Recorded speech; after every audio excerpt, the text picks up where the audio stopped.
Hello, everybody, and welcome to Dracula. Today, I am going to begin reading the first few pages of Dracula, the beginning of your assignment number 1. You will be answering those questions. Make sure you don't have to do full sentences or anything like that. Just make sure you're answering them. Know that they are asked in order. So if you pass one and you realize that you've answered another one, then you can pause it, go back, and you'll find it in there. A couple of things to talk, actually, there's a bunch that I could talk about when talking about reading Dracula. But the first thing is, just to tell you that it's written in the form of diary entries and newspaper articles, which is pretty cool. It means we're getting it through the first person. So from different characters' perspectives, we're going to be seeing the action, which I always enjoy. As far as the language is concerned, it's written in the early 1800s. Late 1800s. But you get my point. It's old language, so you just get used to it. Work with it, read right through it. A couple of suggestions. One, don't worry about the names of things. I'm going to just kind of make up my own pronunciation of certain names and places because it's easier that way for me. And I'm just going to run right through it very quickly. It's going to almost sound like I know what I'm saying, but I don't. As far as while I'm reading, I'll stop every once in a while to explain something that I think you might not understand, but I'm going to try to refrain from doing that as much as I can, just so that the action moves forward. Wherever I stop reading, that's where you're going to pick up your assignment and make sure you finish. I think that's about it. So without further ado, I'm going to switch over to that, and I'm going to read Dracula. Okay, Jonathan Harker's journal, 3 May, B Streets. Left Munich at 8:35 p.m. on 1st May, arriving at Vienna early the next morning. Should have arrived at 6:46, but the train was an hour late. Budapest seems a wonderful place, from the glimpse which I got of it from the train and the little I could walk through the streets. I feared to go very far from the station, as we had arrived late and would start as near the correct time as possible. The impression I had was that we were leaving the west and entering the east. The most western of splendid bridges over the Danube, which is here of noble width and depth, took us among the traditions of Turkish rule.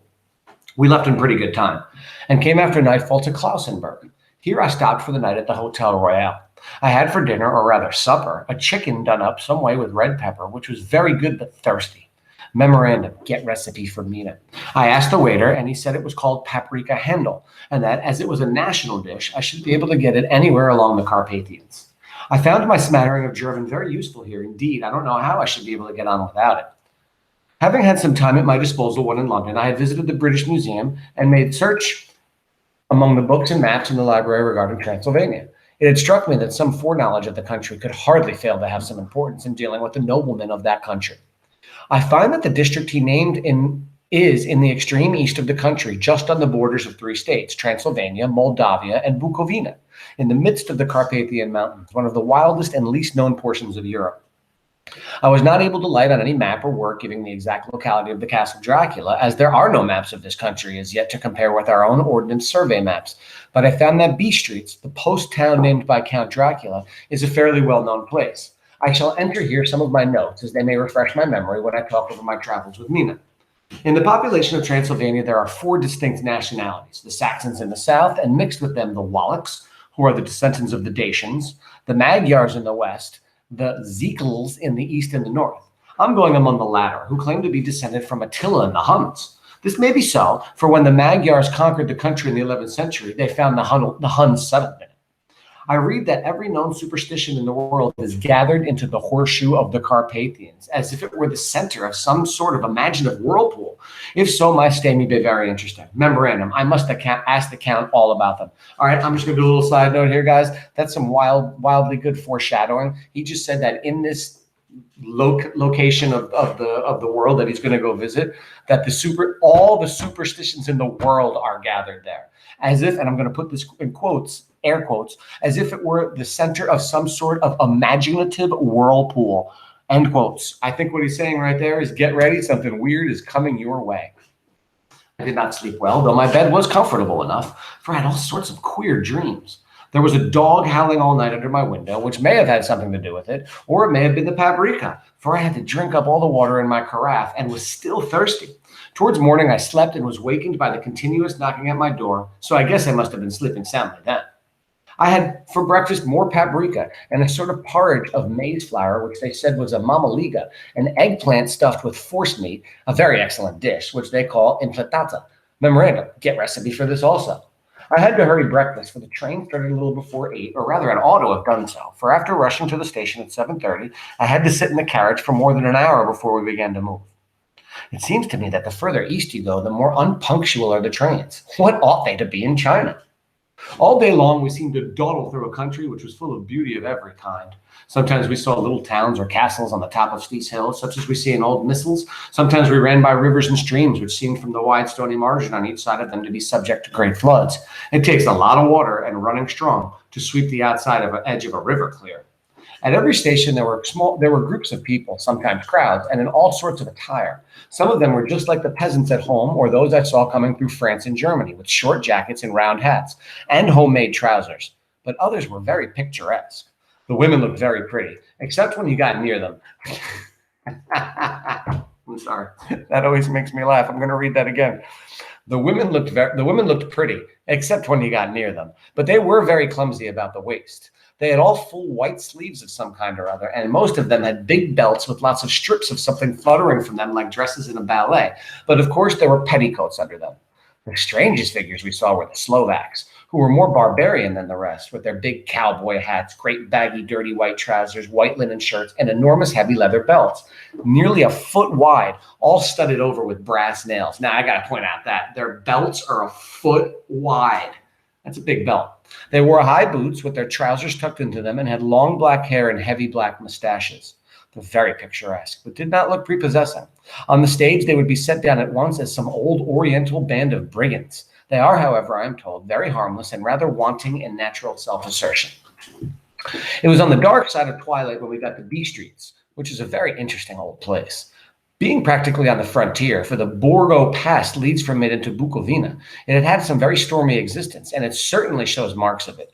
50 years ago, a series of great fires took place, which made terrible havoc on 5 separate occasions. At the very beginning of the 17th century, it underwent a siege of 3 weeks and lost 13,000 people, the casualties of war proper being assisted by famine and disease. Count Dracula had directed me to go to the Golden Crone Hotel, which I found, to my great delight, to be thoroughly old-fashioned. For of course I wanted to see all I could of the ways of the country. I was evidently expected, for when I got near the door, I faced a cheery-looking elderly woman in the usual peasant dress, white undergarment with a long double apron, front and back, of colored stuff fitting almost too tight for modesty. When I came close, she bowed and said, "The Herr Englishman?" "Yes," I said, "Jonathan Harker." She smiled and gave some message to an elderly man in white shirt sleeves who had followed her to the door. He went, but he immediately returned with a letter. "My friend, welcome to the Carpathians. I am anxiously expecting you. Sleep well tonight. At 3 tomorrow, the diligence will start for Bukovina. A place on it is kept for you. At the Borgo Pass, my carriage will await you and will bring you to me. I trust that your journey from London has been a happy one and that you will enjoy your stay in my beautiful land. Your friend, Dracula." 4 May. I found that my landlord had got a letter from the Count directing him to secure the best place in the coach for me, but on making inquiries as to details, he seemed somewhat reticent and pretended that he could not understand my German. All right, so that's a little strange right there. When he starts asking him more details from this letter and whatnot, he pretends not to understand him. So already when it comes to Count Dracula, things are getting a little weird. This could not be true because up to then he had understood it perfectly. At least he answered my questions exactly as if he did. He and his wife, the old lady who had received me, looked at each other in a frightened sort of way. Foreshadowing. Sorry. He mumbled out that the money had been sent in a letter, and that was all he knew. When I asked him if he knew Count Dracula and could tell me anything of his castle, both he and his wife crossed themselves. And saying that they knew nothing at all simply refers to speak further. Okay, so like people do in church, they did the sign of the cross on themselves. Now, when you ask somebody something and they do the sign of the cross and then say they don't know anything, they're lying. Okay. Saying that they knew nothing at all simply refused to speak further. It was so near the time of starting that I had no time to ask anyone else, for it was all very mysterious and not by any means comforting. Just before I was leaving, the old lady came up to my room and said in a hysterical way, "Must you go? Oh, young heir, must you go?" She was in such an excited state that she seemed to have lost her grip of what German she knew and mixed it all up with some other language which I did not know at all. I was just able to follow her by asking many questions. When I told her that I must go at once and that I was engaged on important business, she asked again, "Do you know what day it is?"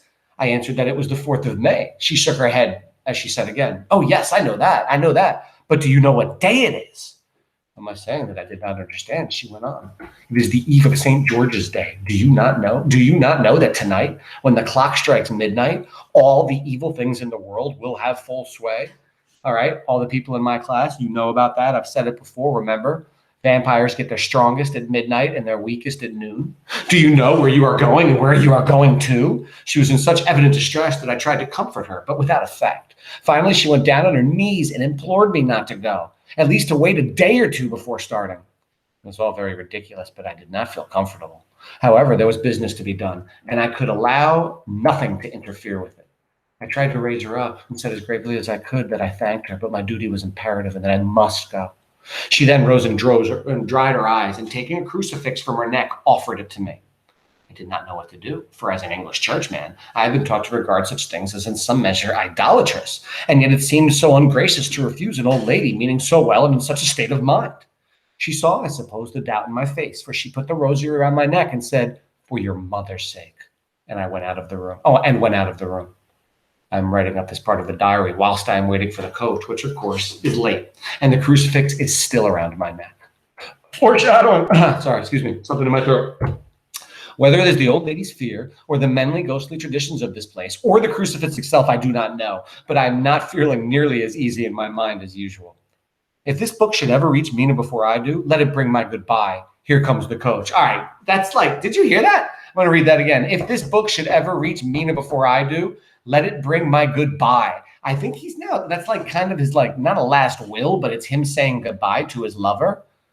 Oh, this is not good, buddy. Why are you even going? But he said it was business. Let's continue. 5 May, the castle. The gray of the morning had passed, and the sun is high over the distant horizon, which seems jagged, whether over trees or hills, I know not, for it is so far off that big things and little are mixed. I am not sleepy, and as I am not to be called till I awake, naturally I write till sleep comes. There are many odd things to put down, and lest who reads them may fancy that I dined too well before I left B Streets, let me put down my dinner exactly. I dined on what they called robber steak, bits of bacon, onion, and beef seasoned with the red pepper and strung on sticks and roasted over the fire in simple style of the London's cat meat. The wine was golden meaty ash, which produces a queer sting on the tongue, which is, however, not disagreeable. I had only a couple of glasses of this and nothing else. When I got on the coach, the driver had not taken a seat, and I saw him talking to the landlady. All right, just so you understand what he means by telling you what he ate, he says, what I'm about to tell you is kind of crazy. And I'm worried that somebody is going to think I had some bad food or something, and that made me like hallucinate, or maybe I drank too much and I was drunk and I didn't see it right. So he's letting us know neither of those things happened, that what he saw really happened. Listen. When I got on the coach, the driver had not taken his seat, and I saw him talking to the landlady. They were evidently talking of me, for every now and then they looked at me, and some of the people who were sitting on the bench outside the door came and listened, and then looked at me, most of them pityingly. I could hear a lot of words often repeated, queer words, for there were many nationalities in the crowd. So I quietly got my polyglot dictionary from my bag, and I looked them out. I must say they were not cheering to me, for amongst them were or dog, Satan, pokal, hell, Stregoika, witch, Vrolok, and Vlosolok, both meaning the same thing, one being Slovak and the other, serving for something that is either werewolf or vampire. Memorandum, I must ask account about these superstitions. When we started, the crowd around the inn door, which had by this time swelled to a considerable size, all made the signs of the cross and pointed 2 fingers at me. With some difficulty, I got a fellow passenger to tell me what they meant. He would not answer at first, but on learning that I was English, he explained that it was a charm or guard against the evil eye. So check this out. As he's going past all the people, they're all giving him a charm for the evil eye. Like they're basically saying, don't curse me, buddy. You're your own cursed guy. You're not coming near me. You're not ruining my life. This was not very pleasant for me, just starting for an unknown place to meet an unknown man. But everyone seemed so kind-hearted and so sorrowful and so sympathetic that I could not but be touched. All right, so let's relook at this. They're not doing it to him in a nasty way. They're doing it to him in a pitying way, like, oh, you poor man. Oh, please, God bless you. Let's hope you're okay. And they're like trying to say, I think they're trying to help this man. Tell him not to go, maybe? I don't know.